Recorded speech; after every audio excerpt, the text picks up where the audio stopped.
Hey guys, and welcome to Life with Aprons. Today we want to talk about pig feed. Now we have already done a video on how to raise pastured pigs. If you haven't seen that video, go check it out. But today we specifically want to talk just on pig feed and how we fed our pigs for 6 months. Last week we butchered a pig. We've got 3 more to go.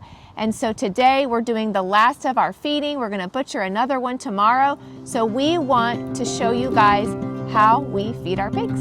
Join us.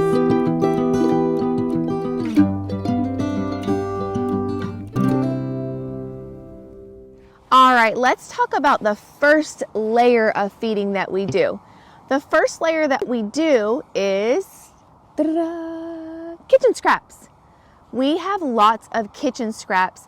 As a family of 8, we have a lot of food, not necessarily that we're wasting, but we do have a 3-year-old, we have a 5-year-old, and a 7-year-old, and sometimes they don't finish all of their food. Or I might be canning something and I have some scraps from the canning. Other things that we have in there, banana peels, orange peels. Well, let's see what we have in here right now. Okay, we've got eggshells in here, old carrots that didn't get eaten, very sad. There is some bread that went stale, some sourdough bread that I make. There's a little bit of grits in there. One rule that we abide with when it comes to kitchen scraps is we don't feed them what we wouldn't feed our own bodies. Isn't that right? Yeah. I mean, a lot of pig farmers, will just throw junk to their pigs because they know they will eat it. We do not. We only give the pigs what we would eat ourselves. We don't want to give our pigs junk. Why don't we want to give our pigs junk? Well, whatever they eat, if you're going to eat them, then it's going in your body. Right. So if I don't want it in my body, I certainly don't want it in my pig's body. So that is the first thing, kitchen scraps. What else do we do in regards to feeding our pigs? Pasture. Lovely, beautiful pasture. So look, let me find my finger here. All this wild area, I mean, it's unusable. It's just junk, Right. Weeds and briars and whatever. But the pigs, I mean, it's just the way God made them, but they'll go through there and they literally will use their snouts to dig all that up. And what they're looking for is roots. They're looking for bugs. They're looking for acorns, of course. Anything that they would find tasty. And I mean, their palate's pretty wide. It's pretty broad. Yeah. They're omnivores, so both plants and animals is fair game for a pig. They're not a cow. They're not a sheep. So they can't just survive solely on grass, but they will eat a lot of green material too, and roots and stuff. We're going to throw up a picture here and show you the difference between the first picture is before the pigs were on the pasture. And you can see all the lush greenery and everything. And then after the pigs were on the pasture, and you can see how they literally wiped that whole area out and just cleared it out. All of that went into their bellies. We've talked about kitchen scraps. We've talked about the pasture being a source of food. The third layer of feeding for these pigs is the feed. And Travis mentioned there is some feed involved. They're not cows, so they can't live solely on grass. So we offer them feed as another source. Why don't you talk about the feed that we use and why we use it? Because we don't just get any feed. Yeah. So I will say their primary source of nutrition is this grain feed that we're feeding them. Yeah. Okay. The kitchen scraps are, that would otherwise just be stuff that's thrown away, stuff that's composted into dirt. Why not turn that into like bacon and sausage? Yeah. That's true. So the feed that we're using is non-GMO. For those of you who have not heard that term, genetically modified is what that stands for. Okay, so basically when they plant their grains, like corn for instance, farmers are planting acres and acres of that, right? So they don't want any weeds and whatnot creeping into their sole crop of corn. So the scientists have modified that corn to where they can spray it with an herbicide to kill the weeds, but it doesn't kill the corn. Well, and supposedly it's safe for your body. Well, there's a lot of research that's saying that things like Roundup, Right. And other herbicides Yeah. are actually making things like Parkinson's, Alzheimer's, dementia. These are all things that affect your neurological system, affect your nervous system, and which your brain is the most important part of. So,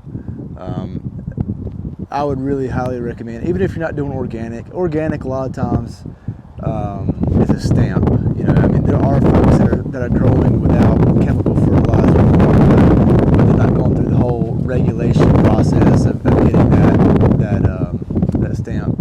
It's expensive, but I would really highly recommend that you try to get your feed that is non-GMO. All right, let's go. We're just gonna walk over here and take a look at the feed that we have and how we mix it and how we prepare it to get it ready for the pigs. So what we've done for the past 6 months basically is taken the grain feed, and it's in a pellet form.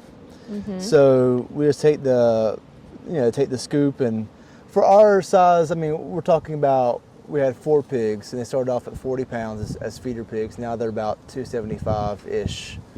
But for our size, we're talking about 8 to 10 quarts of the pellets. Put them in a 5-gallon bucket, and then just fill the rest of it up with water up to the top. Put it in a nice warm place. You know, if it's warm outside, and then you put it in the sunshine, that's great. If not, inside near a heat source. Just to say, the heat is actually what speeds up the fermentation process, and that's why we're putting it in the heat.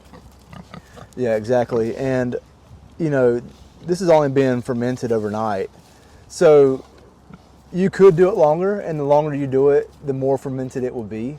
But this is sufficient to help start breaking down these grains into a format that the pigs in their one stomach can help digest easier.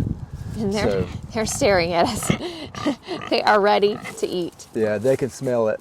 So I will say too, we use the same bucket every time, twice a day. So there is residual That's true. grain left in the bottom. That's true. And all that kind of helps to jumpstart the fermentation process for the next batch. We're not cleaning it out completely or using a new bucket. And she's peeing. Hey, we're shooting a video here. But yeah, so I mean, this just makes it, the whole idea is to make food digestible, whether it's humans or whether it's your farm animals. Right. Because the more digestible it is, the more they're able to utilize the nutrients that are in it. So You talked about Roundup just a minute ago and the herbicides. All of those things are killing our gut bacteria. And so if you've seen any of my other videos about fermenting, I do a lot of fermenting in my kitchen. I make sourdough often. We're constantly fermenting our vegetables in the summer to eat in the winter. We're drinking kombucha, which is a fermented drink. All of these things to put back into our bodies that gut bacteria, because although we don't use Roundup herbicides, we have neighbors who do. And we have been susceptible to it in places we can't control. So it's important that we get it back into our body, and why not get it into our meat as well? yeah. All right, these pigs are dying to eat, so we better give them what they want. All right, let's do it.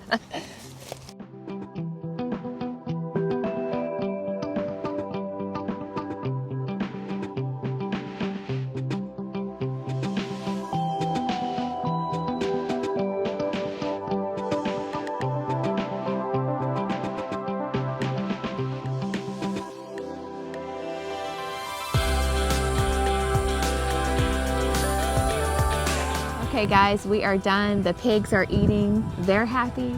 We're happy. We're going back to the house to get warm. It's windy today. I hope you found this information helpful, and if you have any more questions about feeding pigs, please put them in the comments and we will respond to you. Thanks so much for watching.